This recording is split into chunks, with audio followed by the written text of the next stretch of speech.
حضرت ابراہیم علیہ السلام کی عادت مبارک تھی کہ رات کا کھانا کبھی اکیلے نہیں کھاتے تھے، کسی نہ کسی کو ضرور مدعو فرما کر کھانا نوش فرماتے تھے۔ ایک رات حسب عادت آپ کسی مہمان کا انتظار کر رہے تھے کہ کسی نے دروازے پر دستک دے دی۔ آپ نے دروازہ کھولا تو دیکھا وہاں ایک 80 سال کا بوڑھا تھا۔ اس نے کہا کہ مجھے کھانے کو دے دو، مجھے بے حد بھوک لگی ہے۔ حضرت ابراہیم علیہ السلام نے خوش ہو کر فرمایا، مرحبا مرحبا۔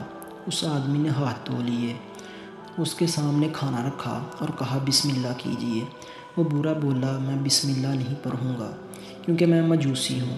حضرت ابراہیم علیہ السلام نے غصے میں آ کر کہا کھڑے ہو جاؤ، میں مجوسی کے ساتھ کھانا پسند نہیں کرتا۔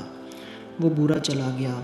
ادھر پلک جھپکتے ہی حضرت جبریل علیہ السلام آئے اور بولے، اللہ نے فرمایا ہے اے ابراہیم علیہ السلام، منکر تو وہ میرا ہے، میں نے تو 80 سال میں کبھی بھی اس کا رزق نہیں روکا۔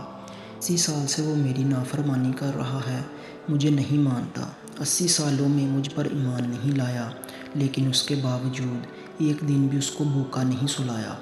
حضرت ابراہیم علیہ السلام یہ سنتے ہی اس مجوسی کے پیچھے دوڑے۔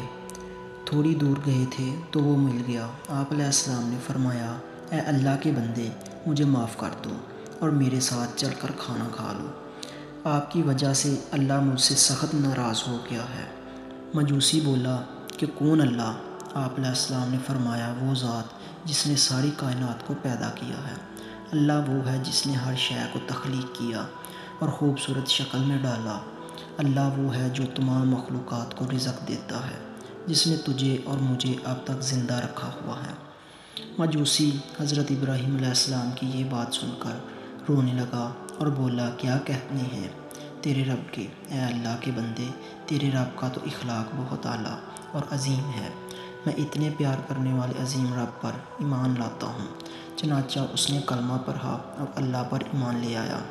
عزیز دوستو، ہمیں نفرت گناہ گار سے نہیں بلکہ اس کے گناہ سے کرنا چاہیے۔ جو کوئی بھی انسان کسی گناہ میں مبتلا ہو، ہمیں اس سے نفرت نہیں کرنی چاہیے بلکہ اس کے لیے ہدایت کی دعا کرنی چاہیے۔ اللہ ہم سب کو سمجھنے اور نیک اعمال کرنے کی توفیق عطا فرمائے۔